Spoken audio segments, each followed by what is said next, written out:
Hi, my name is Rashida Holmes. I am the chef and owner of Bridgetown Roti here in Los Angeles. We are a modern Caribbean street food restaurant serving food inspired by Barbados and Trinidad, which is where my family and my business partner's family is from. And today we are making macaroni and cheese pie. Now, macaroni and cheese is something that we Bajans, that's what we call ourselves, claim to have invented. It is known to be invented by this wonderful chef named Hercules, who was George Washington's chef slash slave, but chef, and he invented mac and cheese, and he hailed from Barbados originally.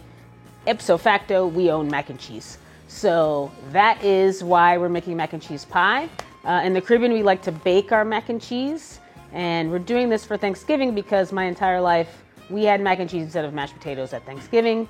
And I think you should too. I mean, unless you're really committed to your mashed potatoes, I understand, but mac and cheese is better. So we have some water boiling for our noodles here. We have 4 different types of cheese. Well, 5, I guess, different types of cheese, if you really want to think about it. We have Parmesan, we have pepper jack, we have some Gouda, and then we have a nice mix of jack and cheddar cheese here. All 3 are important. The Gouda gives us creaminess, the pepper jack gives us spiciness, the Parm gives us a little saltiness, and you can't have mac and cheese without cheddar and jack. That seems silly to me. So first step, salt your water. It doesn't have to be the ocean. I like to do 2 healthy scoops of your favorite spoon. So we're gonna make our butter mixture. This butter mixture is going to coat our noodles in flavor. So we have some unsalted butter here. We're just gonna drop in the pan, get it melting down. I like to add a little curry powder to my mac and cheese pie. You can do whatever you like, but curry powder makes it really like yellow and like gives it kind of really good earthiness. So I recommend curry powder. But if you like a little Cajun spice, works really well. If you're just a salt and pepper girly, you know, live your best life, I guess. Oh, let's talk noodles, because this isn't macaroni. But this is what I like to use, fusilli, because it has all these lovely spirals. You kind of get all your cheesiness in each little spiral.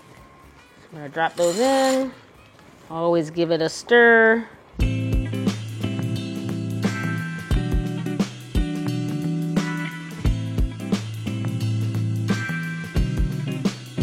Thyme is our favorite herb in the Caribbean. It's what makes jerk jerk. Pepper. I like to use a mix of pepper. Some red peppercorns, some white peppercorns in here, some black peppercorns in here. Just keep going until you feel good. I don't know how long I'm gonna go. I don't feel good yet. 10 turns? 20 turns?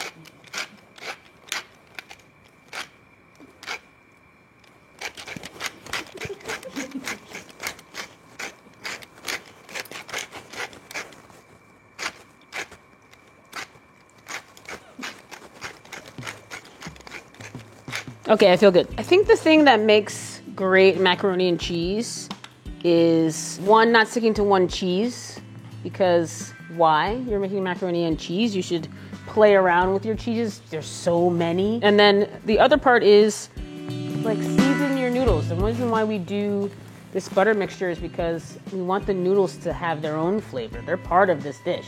Noodles are great, and they shouldn't just be a plain thing. I mean, I think a lot of times mac and cheese is kind of associated with children's food and our craft vibes, and it's just cheese and noodles, but respect the noodle and give it some seasoning.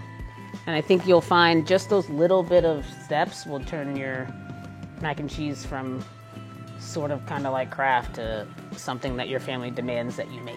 When you're doing a baked mac and cheese, you need a little bit of binder. And because we're not making a roux out of our butter or anything like that to make a binder with our cheese, we're using eggs to do that. The other thing we're going to use is evaporated milk. Now, you can use fresh, whole, organic milk straight from the cow, but in the Caribbean, we don't have cows, and we don't really get a lot of dairy there. So a lot of our milk is canned, and I'm bunky with enough tradition in my life that I just leave the evaporated milk as so. That's the way Grandma did it, so that's the way I do it. All right, so al dente pasta, she's done. Timer went off. And then I know you're looking at my butt right now, but I'm just rinsing the noodles off.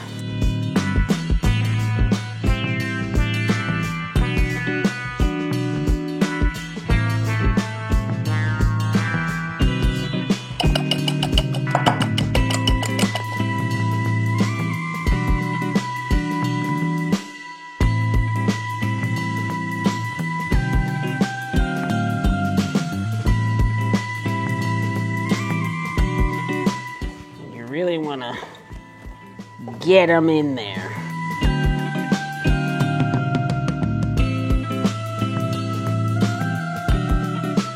And just give it a mix. Give it a mix. Like that squish, that squidgy sound. I love that squidgy sound. You're squidging, we're eating good. You want it to be wet, but not drowning, if that makes sense. So you want every noodle coated, you want all the cheese kind of melts away into it a little bit. You know, it started, the pile was here and now it's all the way down here. Which is just like, oh, that's not too much cheese. But you do want it to be saucy, like a nice glazed pasta, but you have to reduce it a little bit, that kind of a vibe. We're gonna hit this with a little bit of parchment paper. Now you don't have to do this step. If you're just gonna scoop it right out of your pan, no parchment paper. If you want to like lift it out and like present people with their mac and cheese on a cute little Thanksgiving plate, parchment is your solution.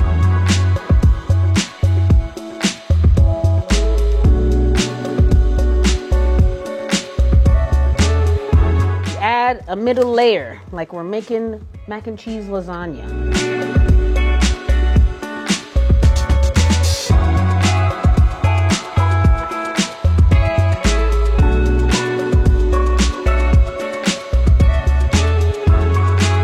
Then more cheese. The key to this mac and cheese is you can't put too much cheese. You can put too little cheese. Okay, so the recipe probably has more cheese than you need. That's all right. All right, in the oven, 375 for at least 30 minutes because the eggs need to set. And they're gonna take a long time to set because they're all mixed in with all that evaporated milk.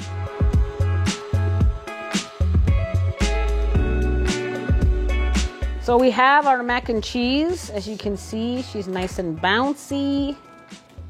You want to have a little bit of a bounce. You don't want it to be too stiff. You probably overbaked it then. So if we parchmented it right, we